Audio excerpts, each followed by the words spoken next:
Hello दोस्तों, मैं शंकर आप सभी का अपने यूट्यूब चैनल पे बहुत बहुत स्वागत करता हूं।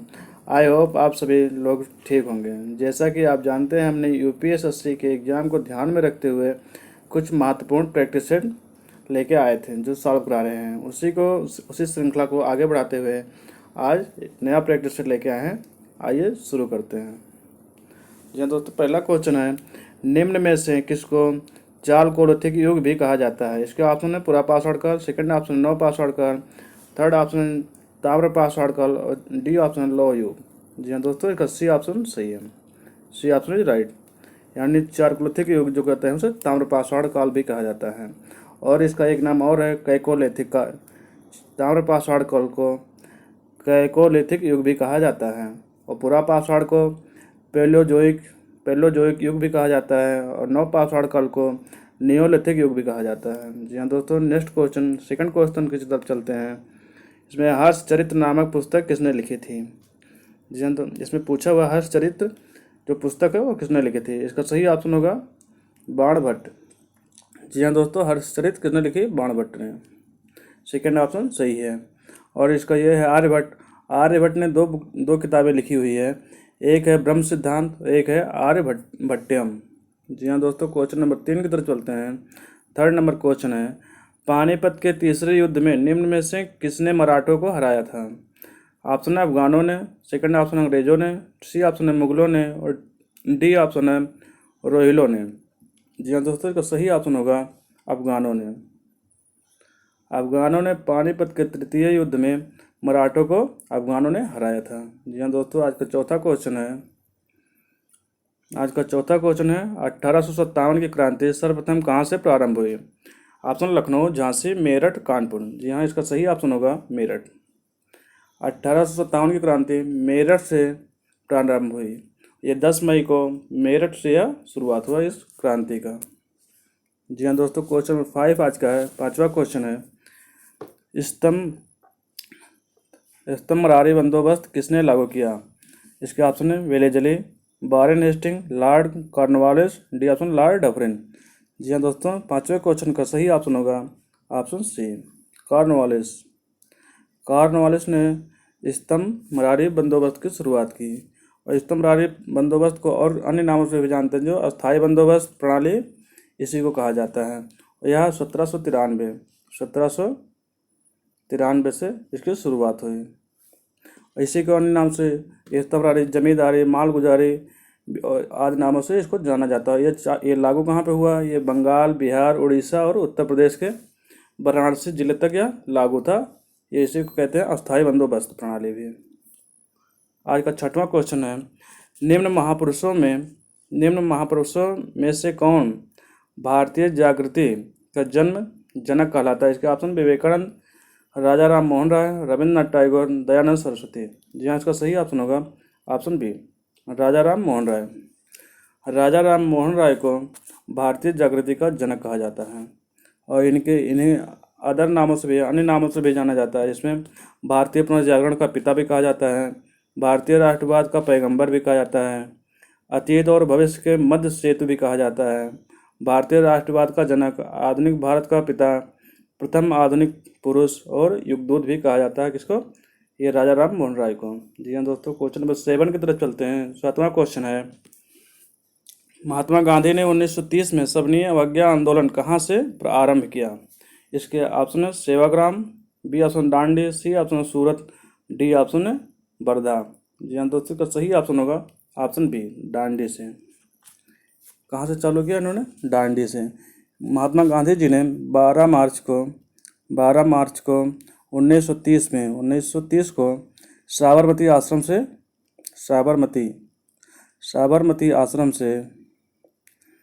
इन्होंने 24 दिन की यात्रा शुरू की और जिसके बाद इन्होंने यात्रा डांडी में समाप्त किया। जो 6 अप्रैल 1930 को नमक कानून भंग कर सविनय अवज्ञा आंदोलन का आरंभ किया। जी हाँ दोस्तों, का ऑप्शन होगा साबरमती। इसमें ऑप्शन नहीं, इसलिए डांडी सही होगा। क्वेश्चन नंबर 8, 8वां क्वेश्चन है, 1904 में क्रांतिकारी संगठन अभिनव भारत गठित किया गया था। ऑप्शन है उड़ीसा में, बी ऑप्शन बंगाल में, C option Uttar Pradesh, D option Maharashtra. इसका सही ऑप्शन होगा ऑप्शन डी, महाराष्ट्र में। जी हाँ दोस्तों, क्या सही ऑप्शन होगा। क्रांतिकारी संगठन जो अभिनव भारत था उसके बी.डी. सावरकर महाराष्ट्र में नासिक में संगठित किया था। कौन थे इसके? BD. Savarkar. BD. Savarkar. BD. Savarkar ने अभिनव भारत का गठन किया था महाराष्ट्र में, नासिक में, महाराष्ट्र के नासिक में। 9वां क्वेश्चन आज का है, निम्न में से किस एक ने सुभाष चंद्र बोस को देश नायक कहा था? ऑप्शन है महात्मा गांधी, राम मनोहर लोहिया, रविंद्रनाथ टैगोर, सरदार वल्लभ भाई पटेल।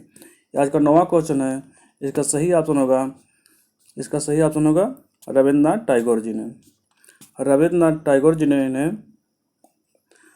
सुभाष चंद्र बोस को देश का नायक कहा था। जी हाँ दोस्तों, क्वेश्चन नंबर 10 है आज का। 10वां क्वेश्चन है, निम्न में से किस एक्ट के द्वारा भारत के गवर्नर जनरल को अध्यादेश जारी करने की शक्ति प्रदान की गई? इसके ऑप्शन है चार्टर एक्ट 1833, सेकंड ऑप्शन है इंडियन काउंसिल एक्ट 1861, थर्ड है इंडियन काउंसिल एक्ट 1892, डी है इंडियन काउंसिल एक्ट 1909। जी हाँ दोस्तों, क्वेश्चन नंबर 10 का सही ऑप्शन होगा option B, Indian council act 1861 में। इंडियन काउंसिल एक्ट 1861 के द्वारा गवर्नर जनरल को अध्यादेश जारी करने की शक्ति प्रदान की गई। जो 6 कोई भी अध्यादेश जारी करता था गवर्नर उस समय, वो 6 महीने तक लागू रह सकता था। जी हाँ दोस्तों, क्वेश्चन नंबर 11 है आज का। विश्व का सबसे ऊंचा पर्वत शिखर कहाँ स्थित है? इसका ऑप्शन है भारत, तिब्बत, नेपाल और उपयुक्त में से कोई नहीं। जी हाँ, इसका सही ऑप्शन होगा ऑप्शन सी, नेपाल। विश्व का सबसे ऊंचा पर्वत शिखर नेपाल में स्थित है, जिसे माउंट एवरेस्ट भी कहते हैं। इसकी ऊंचाई कितना है? 8,848.86 मीटर है। यह हिमालय की सर्वोच्च चोटी है। यह विश्व की भी सबसे ऊंची चोटी है, जो नेपाल में, और नेपाल में से सागर माथा के नाम से जाना जाता है। क्वेश्चन नंबर 12 है, किस ग्रह के चारों ओर वलय हैं? इसके ऑप्शन है पृथ्वी, बुध, मंगल और शनि। इसका सही ऑप्शन होगा ऑप्शन डी, शनि। शनि जो ग्रह है उसके चारों ओर वलय हैं। जी हाँ दोस्तों, क्वेश्चन नंबर, और इसके अतिरिक्त बृहस्पति और वरुण के भी वलय हैं के संकेत हैं। क्वेश्चन नंबर 13, तमिलनाडु में जाड़े में वर्षा क्यों होती है? तमिलनाडु में जाड़े के समय वर्षा क्यों होती है? जब अपने यहाँ ठंडा पड़ता है तो तमिलनाडु में उस समय बारिश होती है। इसका क्या कारण है? इसके ऑप्शन है उत्तरी पूर्वी मानसून से, बी ऑप्शन है बंगाल की खाड़ी से उठे तूफान से, सी ऑप्शन है दक्षिण पूर्वी मानसून से, डी ऑप्शन है दक्षिण एशियाई मानसून से। जी हाँ, इसका सही ऑप्शन होगा ऑप्शन ए, उत्तरी पूर्वी मानसून से। क्वेश्चन नंबर 13 का ए ऑप्शन सही है, क्योंकि इस समय हमारे यहाँ से जो है मानसूनी जो हवाएं होती है लौटती हैं, उसमें वो तमिलनाडु में वर्षा करती हैं, जिसे उत्तरी पूर्वी मानसून भी कहा जाता है। ये बंगाल की खाड़ी से जो टकराती हैं तो वहाँ से नमी प्राप्त कर लेती हैं और तमिलनाडु में जाके बारिश कर देती हैं, इसे लौटता हुआ मानसून भी कहते हैं। जी हाँ दोस्तों, क्वेश्चन नंबर 14 है, नर्मदा डैश डैश डैश की ओर बहने वाली नदी है। नर्मदा अर्थात किस दिशा में बहती है? इसका ऑप्शन दक्षिण, पूरब, पश्चिम, उत्तर। जी हाँ, इसका सही ऑप्शन होगा पश्चिम, ऑप्शन सी। नर्मदा जो है ये पश्चिम की तरफ बहने वाली एक नदी है, और यह नदी अरब सागर में गिरती है। और नदियाँ हैं ताप्ती है और साबरमती भी है, जो ये अरब सागर में गिरती हैं। जी हाँ दोस्तों, क्वेश्चन नंबर 15 है, भारत वन स्थिति रिपोर्ट 2021 के अनुसार देश में कुल वनावरण क्षेत्र है कितना है? इसके ऑप्शन है 21.71%, बी ऑप्शन है इसका 22.72%, और सी ऑप्शन है 26.59%, डी ऑप्शन है 19.51%। जी हाँ, इसका सही ऑप्शन होगा ऑप्शन ए, 21.71% 2021 के वन स्थिति रिपोर्ट के अनुसार देश में कुल वन है। जो कुल वनावरण क्षेत्र का कितना है? 7,13,789 वर्ग किलोमीटर है, जो 21.7% पूरे देश का कुल भौगोलिक क्षेत्र का 21.71% है। जी हाँ दोस्तों, क्वेश्चन नंबर 16 है, भारतीय आर्थिक समीक्षा प्रकाशित करता है, अर्थात भारतीय आर्थिक समीक्षा जो कौन सा मंत्रालय या कौन सा विभाग प्रकाशित करता है? इसके ऑप्शन है भारत सरकार, बी ऑप्शन है वित्त मंत्रालय, सी ऑप्शन है नीति आयोग, डी ऑप्शन है भारत के प्रधानमंत्री। जी हाँ, इसका सही ऑप्शन होगा वित्त मंत्रालय। वित्त मंत्रालय के द्वारा भारतीय आर्थिक समीक्षा प्रत्येक वर्ष प्रकाशित की जाती है। वित्त मंत्रालय द्वारा। इकोनॉमिक सर्वे, भारतीय आर्थिक सर्वे समीक्षा प्रत्येक वर्ष वित्त मंत्रालय द्वारा प्रकाशित की जाती है। क्वेश्चन नंबर 17 है, वित्तीय वर्ष 2020-21 के अनुसार भारत का सबसे बड़ा मक्का उत्पादक राज्य कौन सा है? इसके ऑप्शन है महाराष्ट्र, कर्नाटक, पंजाब और मध्य प्रदेश। इसका सही ऑप्शन होगा कर्नाटक। कर्नाटक जो है 2021 में मक्का का सबसे बड़ा उत्पादक राज्य है और दूसरे और तीसरे स्थान पर क्रमशः है मध्य प्रदेश और महाराष्ट्र। पहले स्थान पर यह हो गया कर्नाटक, सेकंड स्थान पर है मध्य प्रदेश MP और थर्ड पोजीशन पे है महाराष्ट्र। थर्ड नंबर पे है कौन सा? महाराष्ट्र। जी हाँ। क्वेश्चन नंबर 18 की तरफ चलते हैं। आज का 18 नंबर क्वेश्चन है, GST क्या है? इसके ऑप्शन है एक प्रत्यक्ष कर है, एक अप्रत्यक्ष कर है, C है एक कारपोरेट टैक्स है, D है एक नगर निगम कर है। जी हाँ, इसका सही ऑप्शन होगा एक अप्रत्यक्ष कर है। GST क्या है? एक अप्रत्यक्ष कर है। गुड्स एवं सर्विस टैक्स भी इसे कहते हैं GST को। यह भारत में महत्वपूर्ण अप्रत्यक्ष कर है। जी हाँ दोस्तों, क्वेश्चन नंबर 19 है, नीति आयोग के अध्यक्ष निम्न में से कौन है? नीति आयोग के अध्यक्ष निम्न में से कौन है? इसके option Nirmala Sitharaman, B option है अमिताभ कांत, C ऑप्शन है नरेंद्र मोदी, D ऑप्शन है राजीव कुमार। जी हाँ, इसका सही ऑप्शन होगा ऑप्शन C। नीति आयोग का जो अध्यक्ष होते हैं वो प्रधानमंत्री यानी PM होते हैं स्वतः। जो भी PM उस समय का होगा वर्तमान में, वो स्वतः ही नीति आयोग का या योजना आयोग का अध्यक्ष बन जाता है। जी हाँ दोस्तों, क्वेश्चन नंबर 20 है आज का 20 क्वेश्चन है, भारतीय रिजर्व बैंक का राष्ट्रीयकरण किस वर्ष किया गया? इसका ऑप्शन है 1939 में, 1949 में, 1959 में, 1969 में। जी हाँ, इसका सही ऑप्शन होगा क्वेश्चन नंबर 20 का ऑप्शन B 1949 में। भारतीय रिजर्व बैंक की स्थापना कब मान लीजिए हुई? 1 अप्रैल 1935 में हुई। 1 अप्रैल 1935 में 1935 में भारतीय रिजर्व बैंक की स्थापना हुई और 1 जनवरी 1949 को इसका राष्ट्रीयकरण किया गया। कब? 1 जनवरी 1949 को इसका राष्ट्रीयकरण किया गया। जी हाँ दोस्तों, क्वेश्चन नंबर 21 है आज का, भारत में राष्ट्रीय पंचायत राज दिवस कब मनाया जाता है? जी हाँ, इसमें पूछा हुआ है भारत में पंचायती राज दिवस कब मनाते हैं? इसका ऑप्शन है 26 जनवरी, सेकंड ऑप्शन है 2 अक्टूबर, थर्ड ऑप्शन है 21 अप्रैल को और D ऑप्शन है 24 अप्रैल को। जी, इसका सही ऑप्शन होगा ऑप्शन D 24 अप्रैल को। 24 अप्रैल को 1993 में यह लागू हुआ। 73वें संविधान संशोधन के द्वारा 24 अप्रैल 1993 में यह लागू हुआ, इसलिए इसी दिन से 24 अप्रैल को ही राष्ट्रीय पंचायत दिवस के रूप में मनाया जाता है। जी हाँ दोस्तों, क्वेश्चन नंबर 22 आज का है 22वां क्वेश्चन है, लोकसभा के अध्यक्ष को कैसे हटाया जा सकता है? इसके ऑप्शन है लोकसभा के उपस्थित सदस्यों के 2/3 बहुमत से पारित संकल्प द्वारा, B ऑप्शन है लोकसभा के सभी सदस्य के बहुमत से पारित संकल्प के द्वारा, C ऑप्शन है प्रधानमंत्री की सिफारिश पर राष्ट्रपति द्वारा, D ऑप्शन है इनमें से कोई नहीं। जी हाँ, इसका सही ऑप्शन होगा ऑप्शन B, लोकसभा के सभी सदस्यों के बहुमत से पारित संकल्प द्वारा लोकसभा के अध्यक्ष को उसके पद से हटाया जा सकता है। जी हाँ, क्वेश्चन नंबर 23 आज का है, निम्न में से कौन सा एक सही सुमेलित नहीं है? इसमें अनुच्छेद 39A है समान न्याय एवं निःशुल्क विधिक सहायता और B ऑप्शन है आर्टिकल 40 अनुच्छेद 40 ग्राम पंचायतों का गठन और C ऑप्शन है 44 समान नागरिक संहिता और ऑप्शन D है इसका 48 अनुच्छेद 48 कार्यपालिका से न्यायपालिका का पृथक्करण। जी हाँ, इसका सही ऑप्शन होगा, इसमें पूछा है कौन सा सुमेलित नहीं है, इसका D जो है ये गलत सुमेलित है, इसका इसलिए सही है। जो आर्टिकल 48 में दिया हुआ है इसके तहत है कृषि और पशुपालन का संगठन दिया है। कृषि और पशुपालन का संगठन इसमें अनुच्छेद 48 में है। कार्यपालिका से न्यायपालिका का पृथक्करण जो है ये अनुच्छेद आर्टिकल किस में दिया है? आर्टिकल 50 में, आर्टिकल 50 में इसका उल्लेख है। बाकी ये सब सुमेलित हैं और ये गलत है। जी हाँ, इसका सही ऑप्शन होगा ऑप्शन डी। क्वेश्चन नंबर 24 है, केंद्र राज्य संबंध किस सूची में है? केंद्र राज्य संबंध केंद्र राज्य संबंध किस अनुसूची में है? ऑप्शन है ए 7वीं अनुसूची, बी ऑप्शन है 8वीं अनुसूची, और सी ऑप्शन है 6वीं अनुसूची, और डी ऑप्शन 9वीं अनुसूची। केंद्र राज्य संबंध जो है ये हमारे संविधान में 7वीं अनुसूची में है।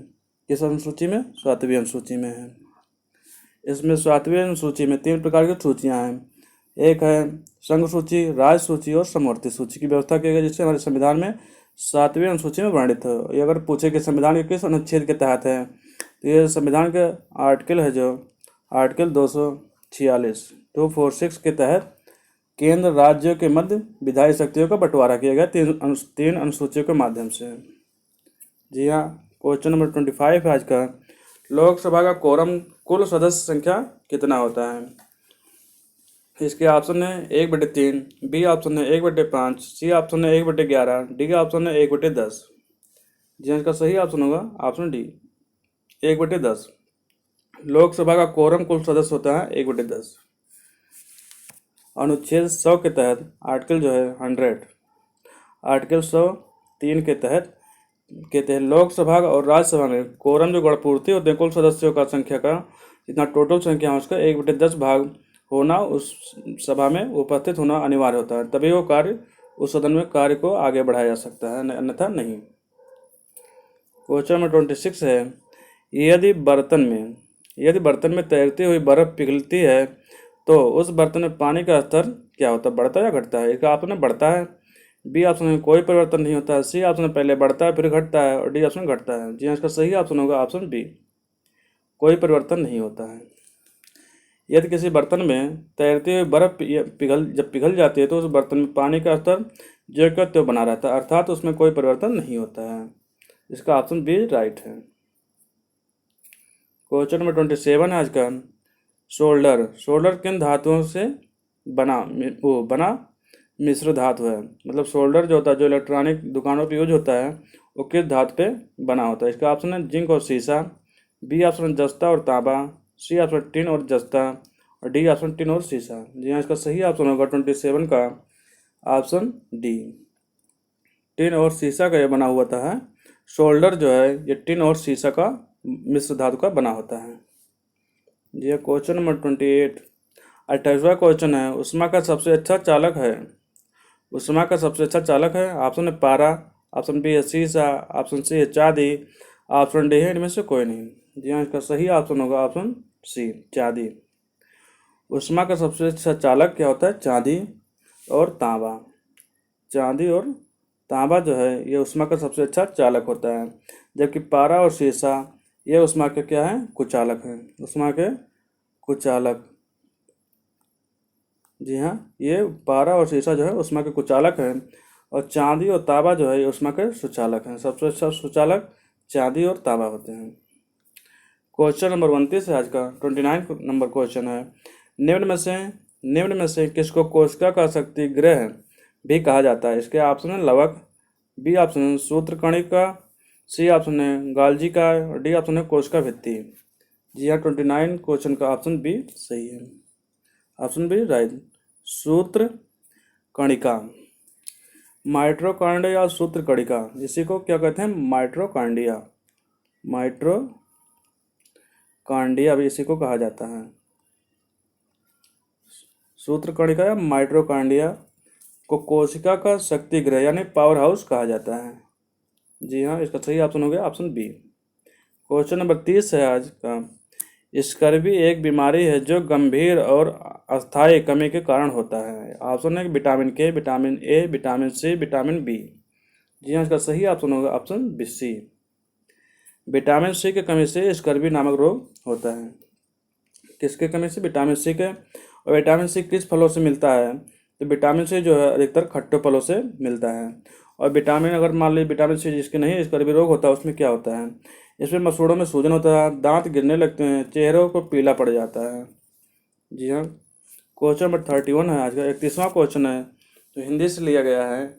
निम्नलिखित विलोम युग्मों में से एक युग्म शुद्ध नहीं है, अर्थात एक गलत दिया हुआ कौन सा है? आयत का निर्यात, पाप का पुण्य, बद्ध का मुक्त, नूतन का सनातन। जी हाँ, इसका कौन सा गलत सुमेलित है? ऑप्शन डी जो है ये गलत सुमेलित है। आयात का क्या होता है? निर्यात होता है। पाप का पुण्य होता है। बद्ध का मुक्त होता है। लेकिन नूतन का क्या होता है? सनातन नहीं, पुरातन होता है। क्या होता है? पुरातन। जी हाँ, नूतन का क्या होता है? पुरातन। बाकी इसमें सब सही है। जी हाँ दोस्तों, क्वेश्चन नंबर 32 है, 32वां क्वेश्चन है। जिसका कोई शत्रु पैदा ही ना हुआ हो, वाक्यांश के लिए एक शब्द है। इसके ऑप्शन है अजात शत्रु, बी ऑप्शन है शत्रुघ्न, सी ऑप्शन है शत्रुहीन और डी ऑप्शन है शत्रुविहीन। इसका सही ऑप्शन जो है ऑप्शन ए इज राइट है। ऑप्शन ए सही है, अजात शत्रु। जिसका कोई शत्रु पैदा ही ना हुआ हो उसके क्या कहते हैं? अजात शत्रु कहा जाता है।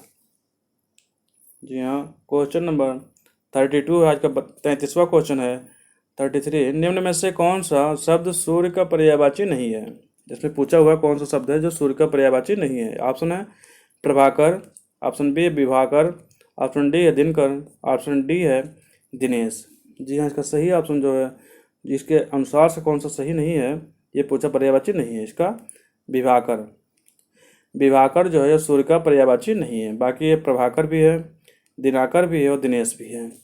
और इसे अन्य नामों से भी जाना जाता है, दिवाकर, भानु, दिनमणि, भास्कर, आदित्य, रवि, अंशुमलि, सविता, अर्क, पतंग, प्रभाकर, दिनेश इत्यादि नामों से भी जाना जाता है। जी हाँ, इसका सही ऑप्शन हो गया ऑप्शन बी इसके क्वेश्चन के अनुसार। क्वेश्चन नंबर 34 है। निम्न में से पुरुष शब्द का चयन कीजिए। पुल्लिंग, निम्न में से पुल्लिंग शब्द का चयन कीजिए। ऑप्शन है पहिया, लिखावट, पखावज, मझधार। जी हाँ, इसका सही ऑप्शन होगा 34 नंबर के क्वेश्चन का पहिया। पहिया जो है ये पुल्लिंग शब्द है। पहिया क्या है? पुल्लिंग शब्द है। बाकी जो शेष सभी हैं लिखावट, पखावज और मझधार, ये क्या है? स्त्रीलिंग शब्द है। स्त्रीलिंग शब्द है। जी हाँ, इसका सही option option A is right है। क्वेश्चन नंबर 35 है। निष्कपट शब्द का संधि विच्छेद है। निष्कपट शब्द का संधि विच्छेद क्या है? निह प्लस कपट, निस प्लस कपट, नि प्लस कपट और निस प्लस कपट। जी हाँ, इसका सही ऑप्शन होगा निह प्लस कपट। Option A is right. Option जो पहला है ये सही है। निष्कपट का संधि विच्छेद क्या होगा? निह प्लस कपट। जब क्वेश्चन नंबर आज का 36 नंबर पे है। चार शब्द दिए गए हैं जिनमें से 3 किसी न किसी तरीके से समान हैं और एक असमान है। उस असमान शब्द का चयन करें। इसमें है अभाव, समृद्धि, दरिद्रता और कंगाली। इसका सही ऑप्शन होगा समृद्धि। समृद्धि जो है ये किसी के लिए धन, मतलब जिसके पास धन हो उसे समृद्धि कहते हैं। और अभाव, दरिद्रता और कंगाली ये तीनों एक ही भाव को उत्पन्न करते हैं। जहाँ क्वेश्चन में 36 का जो था ये सेकंड ऑप्शन जो है इसका सही है। क्वेश्चन नंबर 37 है। क्वेश्चन नंबर 37 आज का है। इसमें पूछा हुआ है मार्च 2022 में भारतीय रिजर्व बैंक के गवर्नर ने कहाँ रिजर्व बैंक इनोवेशन हब का उद्घाटन किया? इसके ऑप्शन है मुंबई, हैदराबाद, बंगलोर, कोलकाता। क्वेश्चन नंबर 37 का है कहाँ पे उद्घाटन किया? इसका ऑप्शन होगा, इसका सही ऑप्शन होगा बंगलोर। बंगलोर कहाँ पे? कर्नाटक में। कर्नाटक के बंगलोर में इन्होंने ये उद्घाटन किया। भारतीय रिजर्व बैंक के गवर्नर ने बंगलोर में बैंक इनोवेशन हब का उद्घाटन किया। क्वेश्चन नंबर 38 है आज का। मार्च 2022 में बाजार पूंजीकरण के संदर्भ में कौन देश विश्व का 5वां सबसे बड़ा शेयर बाजार बन गया है? इसका ऑप्शन है हांगकांग, भारत, चीन, जापान। जी इसका सही ऑप्शन होगा ऑप्शन बी भारत। भारत जो है 2022 में बाजार पूंजीकरण के संदर्भ में 5वां सबसे बड़ा शेयर बाजार बन गया है। और 1, 2, 3 और 4 नंबर पे कौन से हैं? अगर क्रमशः पूछे इसका तो इसमें पहले नंबर पे होगा अमेरिका यानी यूएसए। सेकंड नंबर पे है इसका चीन। सेकंड नंबर पे कौन सा है? चीन। और 3 नंबर पे है इसका जापान। 3 नंबर पे कौन? जापान। और 4 नंबर पे इसके है हांगकांग। हांगकांग ये चौथे नंबर पे है। और 5वें नंबर पे कौन सा है? ये भारत है। इसमें पूछा हुआ जो देश विश्व का 5वां सबसे बड़ा शेयर बाजार बन गया वो भारत है। जी हाँ, क्वेश्चन नंबर 39 है, महिलाओं के पूर्ण स्वामित्व वाले देश के पहले औद्योगिक पार्क की स्थापना कहाँ की गई? इसके ऑप्शन है पुणे में, सेकंड ऑप्शन है पणजी में, सी ऑप्शन है चेन्नई में और डी ऑप्शन है हैदराबाद में। जी हाँ, 39 क्वेश्चन का सही ऑप्शन होगा हैदराबाद। हैदराबाद तेलंगाना में जो महिलाओं को पूर्ण स्वामित्व वाले देश के पहले औद्योगिक पार्क की स्थापना कहाँ की गई? हैदराबाद में, हैदराबाद तेलंगाना में। जी हाँ, इसका क्वेश्चन नंबर 39 का ऑप्शन डी सही है। जी हाँ, क्वेश्चन नंबर 40 आज का, अप्रैल 2022 में जारी 36वें वार्षिक फोर्स अरबपतियों की सूची 2022 में मुकेश अंबानी किस स्थान पे हैं?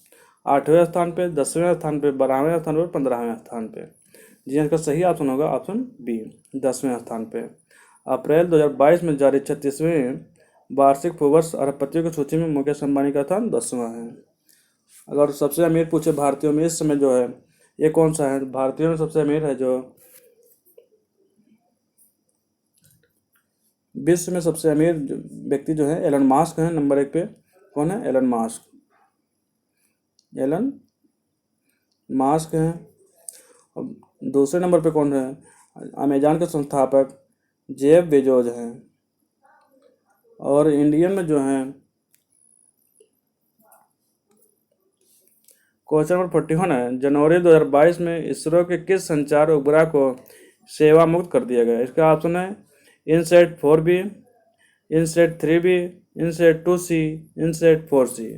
जी हाँ, इसका सही ऑप्शन होगा option A, INSAT 4B। INSAT 4B जो है जनवरी 2022 में इसरो ने इसको सेवा से मुक्त कर दिया गया। जी हाँ, क्वेश्चन नंबर 42 है आज का 42वां क्वेश्चन है, भारत की पहली स्टील स्लैग रोड किस शहर में बनाई गई? इसका ऑप्शन है हैदराबाद में, बी ऑप्शन है अहमदाबाद, सी ऑप्शन सूरत, डी ऑप्शन फरीदाबाद। जी हाँ, इसका सही ऑप्शन होगा क्वेश्चन नंबर 42 का सही ऑप्शन होगा सूरत गुजरात में जो है इसमें सूरत में स्टील स्लैग रोड बनाया गया है जो 100% प्रसंस्कृत इस्पात अवशिष्ट का उपयोग किया गया है। यह आज का 83वां क्वेश्चन है, देश के पहले सी बीड पार्क की स्थापना किस राज्य में की जाएगी? इसके ऑप्शन है गोवा, ऑप्शन बी है केरल, ऑप्शन सी है महाराष्ट्र, ऑप्शन डी है तमिलनाडु।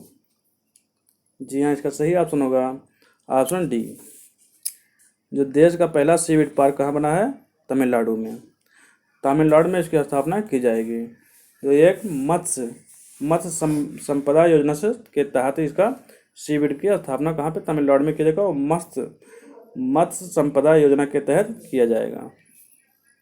आज का 44वां क्वेश्चन है, जून 2022 में कौन देश भांग की खेती के वैध करार देने का पहला एशियाई देश बन गया है? अर्थात कौन सा ऐसा देश है जहां भांग की खेती करना एक वैध है? इसका ऑप्शन है बांग्लादेश, ऑप्शन बी है थाईलैंड, ऑप्शन सी है नेपाल, ऑप्शन डी है भारत। जी इसका सही ऑप्शन होगा ऑप्शन बी, थाईलैंड ऐसा पहला देश बना है जो एशिया का जहाँ पे भांग की खेती करना एक वैध खेती माना गया है। जी हाँ, ये 2022 में इसको माना गया है। आज का 45वां क्वेश्चन है, भारत के पहले विश्व शांति केंद्र की स्थापना किस शहर में की जाएगी? इसके ऑप्शन है जयपुर, ऑप्शन बी है पणजी, ऑप्शन सी है गुरुग्राम और ऑप्शन डी है अहमदाबाद। जी इसका सही ऑप्शन होगा गुरुग्राम जो है हरियाणा में है। यहाँ पे विश्व भारतीय संगठन के द्वारा भारत के पहले विश्व शांति केंद्र की स्थापना की जाएगी। जी हाँ, आज का 46 नंबर क्वेश्चन है, मई 2022 में किस राज्य में अधिगम योजना शुरू की गई? इसका ऑप्शन छत्तीसगढ़, हरियाणा, राजस्थान, मध्य प्रदेश। जी हाँ, इसका सही ऑप्शन होगा बी, हरियाणा में 2022 में ये हरियाणा के मुख्यमंत्री जो है मनोहर लाल खट्टर जी जो हैं इन्होंने विद्यार्थियों को क्या दिया? लैपटॉप वितरण कर अधिगम योजना की शुरुआत की। जी हाँ, इसका ऑप्शन बी सही है। जी हाँ, आज का 47वां क्वेश्चन है, फिनलैंड की राजधानी क्या है? फिनलैंड की राजधानी क्या है? ऑप्शन ए है ताशकंद, ऑप्शन बी है हेलेंसिकी, ऑप्शन सी है वर्न, ऑप्शन डी है डबलिन। जी हाँ, इसका सही ऑप्शन होगा ऑप्शन बी, हेलेंसिकी। हेलेंसिकी जो है ये फिनलैंड की राजधानी है। जी हाँ, इसका 48 नंबर पे क्वेश्चन है, निम्न में से कौन सा युग्म सही रूप से मेल खाता है? कथक, इसका जो मेल करना है क्या सही मेल खाता है। कथक का है केरल का, कुचिपुड़ी उड़ीसा का, भरतनाट्यम तमिलनाडु का, कथकली उत्तर प्रदेश का। इसमें से कौन सा सही है? इसका जो ऑप्शन सी है ये सही है, ये सही सुमेलित है। अगर इसको मान लीजिए अलग करना हो तो कथक कहाँ का होगा? यूपी का, उत्तर प्रदेश का। और कथकली कहाँ होगा? केरल का हो जाएगा। और कुचिपुड़ी, ये को हो गया तुम्हारा कुचिपुड़ी आंध्र प्रदेश का। कुचिपुड़ी कहाँ का नृत्य है? आंध्र प्रदेश का। उड़ीसा में अगर क्या पूछे उड़ीसा क्या है तो उड़ीसी है वहाँ का नृत्य, लोक नृत्य। जी हाँ, आज का 49वां क्वेश्चन है, विश्व खाद्य कार्यक्रम WFP संयुक्त राष्ट्र की खाद्य सहायता शाखा है, इसका मुख्यालय कहाँ है? इसके ऑप्शन है ब्रुसेल्स में, ऑप्शन बी है पेरिस में, ऑप्शन सी है न्यूयॉर्क में, ऑप्शन डी है रोम में। जी इसका सही ऑप्शन होगा रोम। रोम में, जो ये रोम कहाँ है? इटली में। रोम की इटली में ये इसके वर्ल्ड फूड प्रोग्राम का ये जो मुख्यालय कहाँ पे है? वर्ल्ड फूड प्रोग्राम का मुख्यालय कहाँ है? रोम के इटली में है, इटली के रोम में है। जी हाँ, आज का 50वां क्वेश्चन है, 15 नंबर क्वेश्चन, 15 नंबर, गोदई महाराज कौन सा वाद्य यंत्र बजाते थे? इसके ऑप्शन है तबला, सितार, वायलिन, संतूर। जी हाँ, इसका सही ऑप्शन होगा ऑप्शन ए तबला। गोदई महाराज जो हैं ये तबला वादक हैं। ये किस घराने से आते हैं? अगर ये पूछे किस घराने से गोदई महाराज आते हैं तो बनारस घराने के ताल्लुक रखते हैं। और इनका नाम क्या है? इनका नाम है समता प्रसाद। क्या नाम है? समता प्रसाद, समता प्रसाद। ये क्या है? तबला वादक हैं। और किस घराने से आते हैं? बनारस घराने से। इनको गोदई महाराज के नाम से भी जाना जाता है। जी हाँ दोस्तों, आज का 51वां क्वेश्चन है, 51 नंबर पे है, साहित्य में नोबेल पुरस्कार प्राप्त करने वाले प्रथम भारतीय का नाम बताइए। इसके ऑप्शन है रविन्द्रनाथ टैगोर, ऑप्शन बी है CV रमन, ऑप्शन सी है लाल बहादुर शास्त्री, ऑप्शन डी है अमर्त्य सेन। जी हाँ, इसका सही ऑप्शन होगा ऑप्शन ए। रविन्द्रनाथ टैगोर जी को साहित्य में नोबेल पुरस्कार जो प्रथम प्राप्त करने वाले प्रथम भारतीय हैं। इनको कब मिला अगर पूछे तो 1913 में, 1913 में। और किस पुस्तक के लिए इनको दिया गया? तो ये पुस्तक है गीतांजलि। इनकी रचना क्या है? गीतांजलि के लिए, गीतांजलि के लिए इनको 1913 में साहित्य के क्षेत्र में नोबेल पुरस्कार दिया गया। जी आज का 52वां क्वेश्चन है, 52 नंबर पे, बांधों को आधुनिक भारत के मंदिर किसने कहा था? ऑप्शन ए है पंडित जवाहरलाल नेहरू ने, ऑप्शन बी है मोहनदास करमचंद गांधी जी ने, ऑप्शन सी है सरदार वल्लभ भाई पटेल ने, ऑप्शन डी है टी कृष्णमाचारी। जी हाँ, इसका सही ऑप्शन होगा ऑप्शन ए। पंडित जवाहरलाल नेहरू जी ने ये बांधों को आधुनिक भारत का मंदिर कहा था।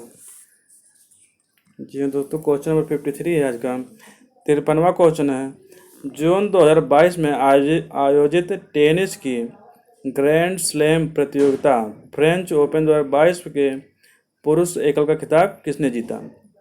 इसके option Novak Djokovic, option B है राफेल नडाल, ऑप्शन सी है कैस्पर रूड, ऑप्शन डी है डेनियल मेदवेदेव। जी इसका सही ऑप्शन होगा, इसका सही ऑप्शन है option B, Rafael Nadal. Rafael Nadal जो हैं ये स्पेन के रहने वाले हैं। इन्होंने 2022 में फ्रेंच ग्रैंड स्लैम का खिताब जीता। किसको हरा के जीता इन्होंने? Caspar rude. किसको हराया? कैस्पर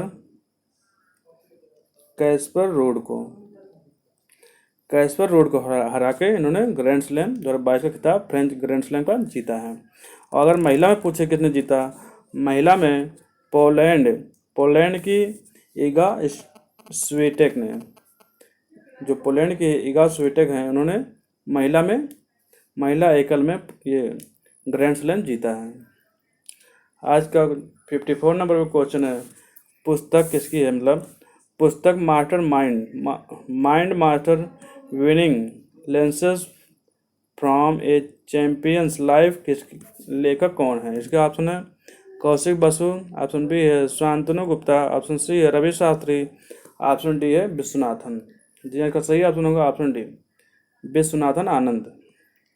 विश्वनाथन आनंद की ये बुक है mind master winning lessons from a champion life. जी हाँ, आज का 55 नंबर पर क्वेश्चन है, 55वां क्वेश्चन है। अप्रैल 2022 में पहला लता दीनानाथ मंगेशकर पुरस्कार किसको प्रदान किया गया? इसके ऑप्शन है आनंद मिलिंद को, ऑप्शन बी है नरेंद्र मोदी को, ऑप्शन सी है शैलेंद्र सिंह को, ऑप्शन डी है अमित शाह को। जी हाँ, इसका पहला ये 55वां नंबर क्वेश्चन को पहली बार जो दिया गया पहला लता मंगेशकर पुरस्कार ये प्रधानमंत्री नरेंद्र मोदी जी को दिया गया है। जी हाँ दोस्तों, आज का लास्ट क्वेश्चन है क्वेश्चन नंबर 56 है जो जिसमें ये पूछा हुआ है मई 2022 में संपन्न हुई इंडियन प्रीमियर लीग IPL के 15वें संस्करण का खिताब किसने जीता? इसका ऑप्शन है राजस्थान रॉयल्स, ऑप्शन बी है गुजरात टाइटंस, ऑप्शन सी है Kolkata Knight Riders, option D है मुंबई इंडियंस। जी हाँ, इसका सही ऑप्शन होगा option B Gujarat Titans. Gujarat Titans ने राजस्थान को जो ये 15वें संस्करण में राजस्थान को हराकर ये पहली बार खिताब जीता है।